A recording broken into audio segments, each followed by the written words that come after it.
আসসালামু আলাইকুম ভিউয়ার্স, আশা করি সকলেই ভালো আছেন। তো আজকে আমরা কথা বলবো সার্চ ইঞ্জিন অপটিমাইজেশনের সাইট নেভিগেশনটা কি। আসলে সাইট নেভিগেশন আমরা যেটাকে বলি, আমরা উপরে দেখতে পাচ্ছি এটা একটা মেনু বার বা এটাও একটা নেভিগেশন। এটা হচ্ছে টপ নেভিগেশন বা টপ মেনু বার আমরা বলতে পারি।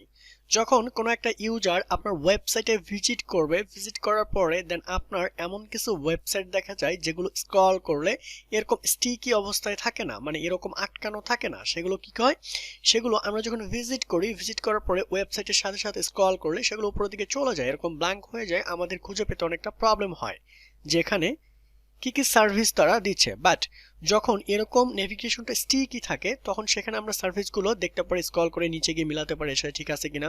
ওকে, তারপরে আরো ভালো হয় যখন আপনি সাইট, এই যে এটা একটা সাইট নেভিগেশন, এই যে সাইট নেভিগেশন বলা হয় এটাকে, এই হচ্ছে আপনাদের সাইট নেভিগেশন। এই নেভিগেশনটা যদি আপনি দেখেন তাহলে দেখুন আপনার এই সাইটের সাথে বা আপনি যে পেজটাতে ভিজিট করতেছেন এর সাথে মিল আছে কিনা, এগুলোই বলা হয় সাইট নেভিগেশন। ওকে, তো আমরা একটু পরে দেখি আসলে বিষয়টা কি। তো আপনি যদি ফার্স্ট টাইম ভিজিট করে থাকেন, যদি ভালো লেগে থাকে কোনো প্রকার কোনো কন্টেন্ট, অবশ্যই সাবস্ক্রাইব করে রাখবেন। হোম পেজ বা মূল পাতার ভিত্তিক নেভিগেশন তৈরি করুন। ইউজার যেন হোম পেজ থেকে আপনার সাইটের সব পেজে যেতে পারে এবং সে যেন বুঝতে পারে যে এখন কোন পেজে আছে। এজন্য এই পদ্ধতি ব্যবহার করুন। এখানে বলা হয়েছে ব্রেকআউট, এই পদ্ধতিটাকে আপনাকে ব্যবহার করতে বলা হয়েছে।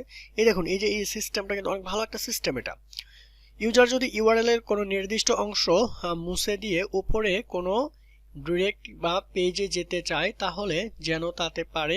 আমি বলছি এর আগে আপনাকে যে এই টাইপের যদি কোনো নেভিগেশন থাকে, এই যে টাইপের, তাহলে ভালো আপনাকে ভিজিট করার জন্য। যখনই দেখবেন স্ক্রল করার সঙ্গে সঙ্গে এরকম স্ক্রল করতেছে উপর দিকে যাচ্ছে যাচ্ছে, কোনো নেভিগেশন বার নেই, তাহলে তো প্রবলেম। এখানে যেমন 404 ইরোর পেজ নট ফাউন্ড এসব এরর না দেখায়।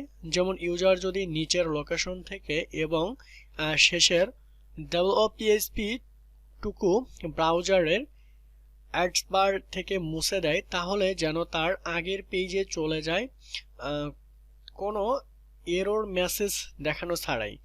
সাইটের নেভিগেশনের জন্য এক পেজ থেকে অন্য পেজে যাওয়ার জন্য ট্র্যাক্টর লিংক ব্যবহার করুন, যাতে করে সার্চ ইঞ্জিন আপনার সাইটকে ভালো করে বুঝতে পারে। নেভিগেশন যদি জাভাস্ক্রিপ্ট, ফ্ল্যাশ বা ড্রপ ডাউন মেনু দিয়ে করেন তাহলে অনেক সার্চ ইঞ্জিনে এই পরিস্থিতি হয়রান হয়ে যায়। অনেক সার্চ ইঞ্জিনই পারে করতে। আচ্ছা, যাই হোক, আমাদের মেইন যে ফ্যাক্ট হচ্ছে সেটা হচ্ছে নেভিগেশন বার নিয়ে। অনেকে আসে, ভিজিট করে, ইউজাররা আসে, সাইট পছন্দ হয় না, তারা কি করে এই সাইট ত্যাগ করে চলে যায়। মেইন কারণ হচ্ছে কি, আমাদের নেভিগেশন বারগুলো পছন্দ হয় না, যে আমরা যে জিনিসটা খুঁজতেছি সেই জিনিসটা স্মুথলি সহজলি পাচ্ছি না। এ হচ্ছে মেইনলি প্রবলেম, ঠিক আছে।